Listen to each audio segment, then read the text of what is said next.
Welcome to Getting to Yes, the video workshop on negotiation. In this program, Roger Fisher, William Ury, and Bruce Patton will show you how to transform adversarial confrontation into side-by-side problem solving. Hello, I'm Roger Fisher, here with my colleagues Bill Ury and Hello. Bruce Patton. Hello. Welcome to the video workshop on negotiation. All of us negotiate all the time. You wouldn't be in your present position unless you were a good negotiator. People keep asking us, but isn't negotiation natural ability, not coaching? Once you're good at it, can't you just relax? I compare negotiation skills with those of an athlete. Natural ability is terribly important, but the more natural ability you have, the more you will benefit from coaching, from continuing to learn how to do it better and better. The professional tennis players at Wimbledon bring their coaches with them. They keep learning to get better all their lives. I like that athletic metaphor. The curious thing that strikes me is that if we negotiate so much of our time with our bosses, our spouses, our peers, our customers, our suppliers, our kids, if we're negotiating, say, 50% of our time, and some people would say 90% of our time, the question I have is, if you were swimming, say, 50% of your time, you'd be in the Olympics. And the question I have is, as good as we all are, why aren't we all in the negotiation Olympics? And I think the answer lies in the fact that when you swim, you always have part of your mind focused on your stroke, on improving your stroke, on improving the process of swimming. When we negotiate, we have almost all of our attention focused on the substance, on the terms and conditions, on the price. Well, what this videotape workshop is about going over the process of negotiation so that we can all be in the negotiation Olympics. One difficulty we often have is that the more you negotiate, the tendency is to get better and better at less and less. When the stakes are high, we focus on our most confident skills. But that means we get better and better at a few skills and leave others to wither away. We become one-sided, not very flexible or adaptable.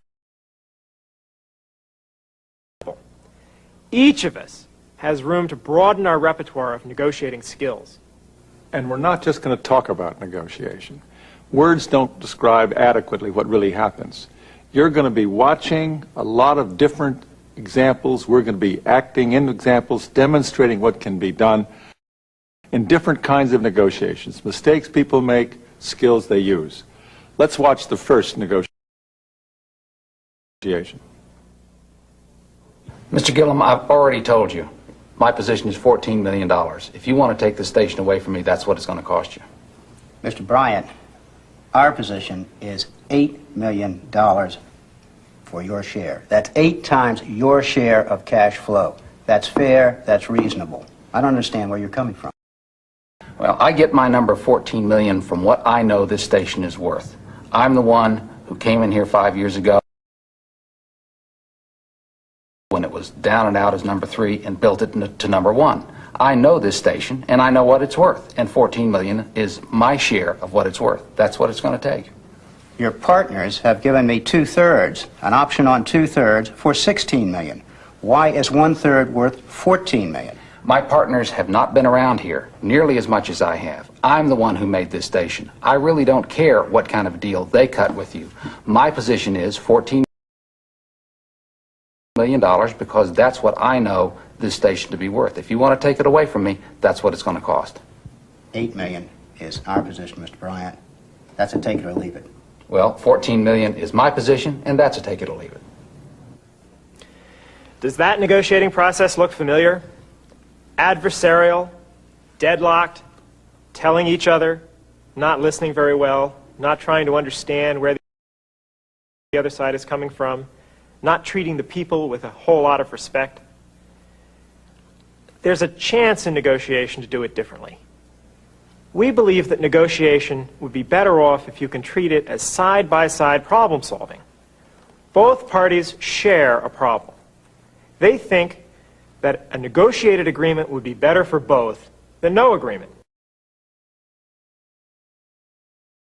and they share the problem of trying to find an agreement that both can live with, and a good agreement, one that doesn't leave potential joint gains on the table.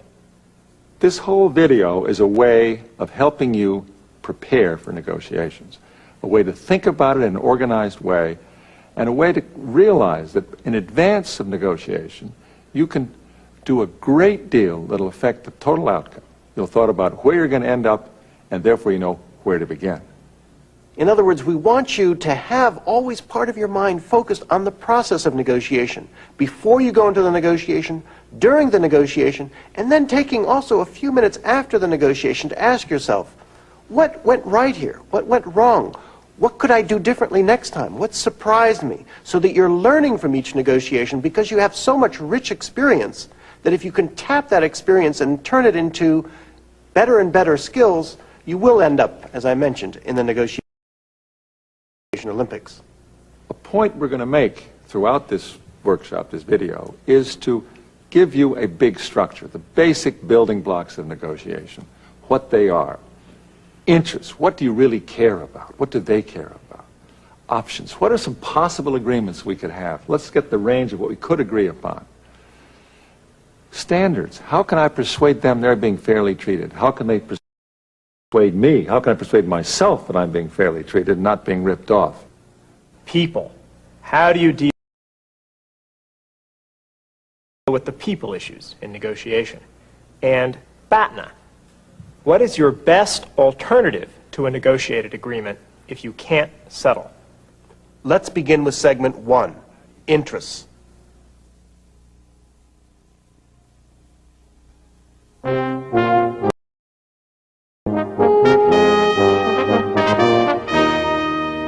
Segment 1. Interests. All too often we approach a negotiation, like that radio station owner and the buyer, almost as if we were two armies approaching each other from opposite sides of a battlefield. We dig into our positions, $14 million, $8 million, we build trenches, fortifications, no one's going to move, each side knowing full well that we're going to have to somehow dig ourselves out of our positions if we're going to get anywhere near the middle. And so what we do is we dig ourselves out and we move about 10 feet and then we dig ourselves in again. I've often wondered why people go through that exercise when the purpose of negotiation is not so much to meet your position, it's to satisfy your underlying interests. And that's perhaps the key distinction in negotiation, is the distinction between what your position is and what your interests are. Your position are the things that you say you want, the concrete things you demand, terms and conditions, dollars and cents, $14 million, $8 million. Your interests are the underlying motivations, the intangible motivations that lead you to take those positions. Your underlying needs, your desires, your concerns, your fears, your aspirations. Those are your interests. In any negotiation, you want to understand your interests. Just as important as understanding your interests is understanding the other side's. Think about it for a moment. What is negotiation? Negotiation is an exercise in influence. You're trying to change someone else's mind. Now, if you're trying to change someone else's mind, the first thing you need to know is where their mind is right now. You need to be able to put yourself in their shoes. That is perhaps the single most important skill in negotiation, is the ability to put yourself in the other person's shoes, see the world the way they see it, see what drives them, see what motivates them, so that you can craft a solution that meets their interests and meets yours. The best way to understand the process of getting behind positions for the underlying interests is to see it in action. Let's return to the radio station negotiation and watch Roger prepare the potential buyer for a second meeting with the owner of that station. Roger, the guy's a mule. He wants $14 million for his share. That's all he wants to talk about. I can't reach him. I don't know what's going on with him. What do you want? What's the company want here? The company... What's the purpose of this negotiation from your point of view? The company wants the station. It's a good station. We'd like to buy it. It would fit nicely. It's got some profits we could offset against some losses. You told me you've already got an option on 2/3 of the station from the other owner. Yeah, I've got to have 80% of the station before I can put the losses and the profits together. I can't do it without 80%. You need 80% of the station. 80%. And when you get the station, what do you want of it? What are you going to do with it? Well, it's a good station. There's no real sense in changing. I'd like to have a good transition, one that doesn't look like we've taken over the station. Want to keep the talent, want to keep the management, generally make no waves in the market. What I'm doing here is looking behind the company's position, $8 million, and the radio station's position, $14 million, for the underlying interests, the concerns that lie behind that. I'm trying to find out what Mr. Gillum wants, what kinds of things he needs, not just wants, but what he really needs to satisfy his concerns. And then we'll look at the other side, what the station owner needs. So you need 80% ownership in order to have the consolidate the books. That's the number. And on the operation of the station, what do you need there? What do you want there? Well, I'd like to have a good operation, a good smooth operation. Basically, what it's been doing. Let's go talk to him and see if we can find out what his concerns are. Lots of luck. You've just seen the most important part of a negotiation, which is the preparation. Most negotiations are won or lost, done well or done poorly, even before the negotiators get to the table, simply in the quality of preparation that they bring to that table. You can't wing it in negotiation. You put yourself at an enormous disadvantage if you do that. Let's watch Roger Fisher use the value of effective preparation to negotiate on behalf of the buyer. Mr. Bryan, what do you really want out of this situation? As I've said, I want $14 million. I made that very clear. What would you do with the money if you had it? Well, I don't think that's really any of your business. Fair enough, but I want to understand what you care about, because if we're going to make a deal, it's only with your agreement. It's only a deal you want. What do you want in this station? What I care about is this station. This is more than just a job for me. It's something that I thoroughly enjoy. I built from the ground up. I feel like I'd be selling one of my children. In talking with Mr. Gillum, I discovered that what his company really wants in owning the station, they want to own enough of the stations so they can consolidate their books with the other stations that you've got, a number of other radio stations. That means you have to have... I have to have 80%. 80% ownership, not 100%. No, I need 80%, but I got to have 80%. And the two-thirds you have an option on is not enough. No, I've got to buy his share. See, the fact he doesn't need it all makes me think there may be some possibility of an arrangement here which leaves you with the station. Well, that 80% is something new. I didn't hear that the first time, but... No, he wanted to buy a station. 66% wasn't enough. But would that meet some of your concerns? Well, not really. Because suppose I continue as an owner in a minority position. Sure, that's where I am now. But would I have creative control? That's another interest. What's that mean, creative control? Why do you do that? You actually decide what programs? I decide what programs. More importantly, I decide the overall format. Creative control. What else do you like? I like the ability to manage the station. I like the ability to participate in its growth. We got management, participation. Does your company object to such things in other stations? Roger, it sounds like to me he wants the world. He wants a ton of money, he wants creative control, he wants management, he wants the whole 10 yards. We're looking at what his interests are. What are your interests? You have no interest in changing management. Not per se. I have some concerns. What are they? Well, I'm not sure that Mr. Bryant and my company get along. He's just said, you know, how big companies operate. If we don't get along, if this station goes in the dumpers, I've got the risk. Well, what you need an interest there in protection against downside. If the station starts losing money or not doing well, you want some kind of downside protection. Yes, I need downside protection. And you wouldn't mind his getting a piece of the action going up if it goes well. Well, you know, again, I'd have to work with him to find out, you know, how he's going to run this place and get comfortable with him. Right now, we're not doing too well. Oh, I think you're doing fine. You're disagreeing about money, but let's come back up to the money question.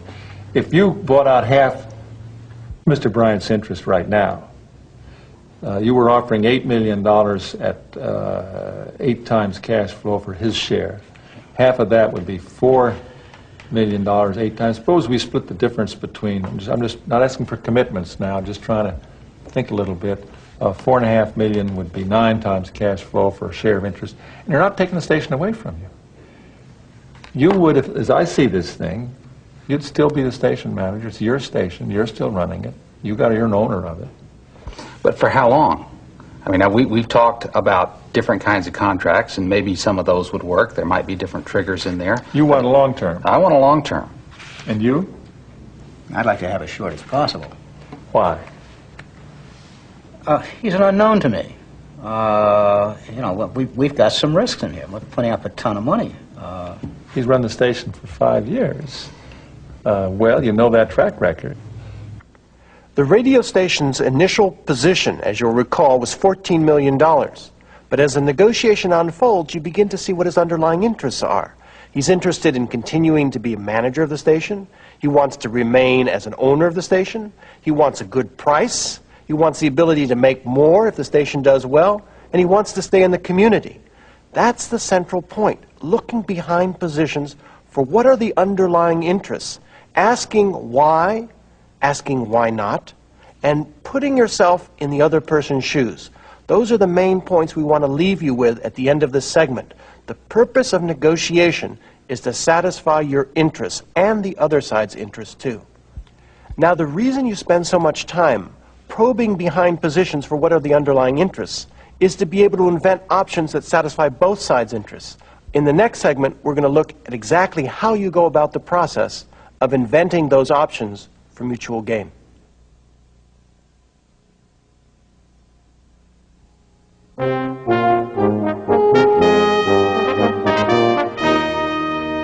Segment 2, Options. Focusing on positions not only conceals underlying interests, positions tend to limit the ways of meeting those interests. An important negotiation activity is to invent various ways in which the underlying interests might be met. If I want to buy a building, I'll say my interest really is using it. Should I lease it? Might I rent it with an option to buy? Might it be a long-term lease or a short-term lease? Might I rent part of it? Might we jointly own it? You want to think of a wide variety of ways of serving those underlying interests. When we say option, we mean a possible agreement or a part of a possible agreement. Something you might do, it could be included in an agreement, it could be a whole framework, but it's not a commitment, it's not a promise. We're exploring what we could do. It's brainstorming. It's generating things that might be included in the outcome of this negotiation. A major feature of negotiation is to explore possible agreements, bits and pieces of agreements, to invent a range of options of what could serve our mutual interests before making any decision. In this next situation, we have a labor negotiation. Bill and Bruce have been retained by the two sides to help facilitate the process, to change them from the rut they're locked into a more constructive activity of generating options. Frank, you and I have been working together for how long? More years than I care to talk about. And yet in all that period of time of our bargaining, you haven't heard a thing I've said, apparently. For you to come to us with this proposal is to undermine the very foundation of our union. We believe in seniority. You know that as a union, seniority is one of our bedrocks. And yet you come to us with something that jeopardizes the seniority of our men and women. I don't understand you. You realistically expect me to go back to my people and say, we're going to start training people at the age of 55, 58 to 60, people who are going to retire in a couple of months? Do you expect us to go back to our people who have been on the job for 20 or 30 years and tell them we want them to have a younger person leapfrog over them, to get better paying jobs, more training? We're aware of your seniority rules, but we have to find something within the parameters of our living. I mean, you're asking us to go in and say to 30-year-old people who are just starting their career in our industries, say, okay, we're going to forget about you. We're going to train your father and your grandfather. And that's what... Those people have come into the company and come into the union expecting to be long-term players, expecting to be trained along the way. The only way they're going to be long-term players is if we're still in business. And the way we're going to stay in business is to stay competitive. And the way we hear this from you guys every year. You know, you don't have the money to do this, you don't have the money to do that. You told us 5 years ago you didn't have the money to do the training. Now you've got the money to do the training, but you don't want to train the older workers? If you haven't kept folks, up... I get the sense that you've gone over this before, you've talked about this before. Yeah. I mean, it's impressive, really. I mean, I almost have the sense that you could go on forever. We do this 9 months out of the year. Well, in the past that may be. I'm not sure that's the best way for us to spend our time here. I don't know if we're going to spend 9 months and, get anywhere. In fact, there are two ways to talk about an issue like retraining, or any issue for that matter. The first is you can talk at each other. You also have the choice of talking with each other. You can decide to focus on the past, or you can choose to focus on the future. You can try and talk about who's right, decide that issue. Or you can try and talk about what are you going to do about it, what's to be done. You can blame each other, or you can jointly tackle the problem. You can try and score points at each other, or you can clarify your interests and try and invent some options. Now, if I were to ask you in the last 20 minutes talking about this issue, where have you spent your time, on this side of the line or that side of the line? I think it's self-evident. Self-evident. This way has produced two options for you: rigid seniority and management discretion. Before taking any decisions, you want to have as many options on the table as possible.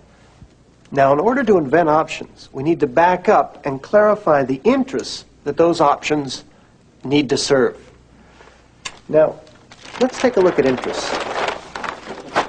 On the union side, we've got interests in maintaining job security, rewarding loyalty, upholding precedents, and satisfying constituents. On the management side, we've identified efficient use of resources, flexibility on the shop floor, satisfying the board, and investing for long term. As you look at these interests, do you see any shared interests, any overlap among these interests? Do you see any? Bill, I think we have to admit as a union that the company over the years has been very fair to the employees. Certainly we don't agree with some of the things they've done, but they have tried to be fair with us. Well, I think we also have an interest in this investment for the long term. We'd also like to have a well-skilled workforce. Now, what's interesting is before you had two positions: seniority, company discretion. But if you unpack the underlying interests, it looks like there are some shared interests here. It looks like you might be able to invent an option here, to have as many options as possible so as then to make the decision. So can we spend some time talking about some other possible options that could meet both sides' interests in this situation?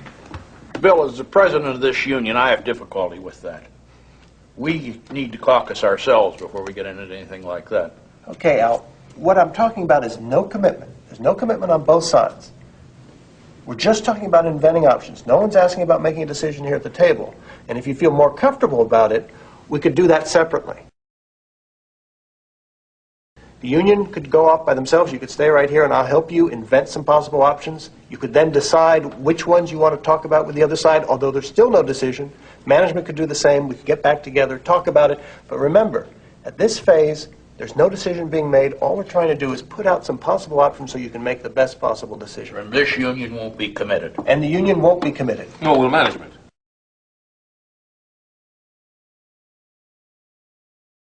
Nor will management. Fine, sure.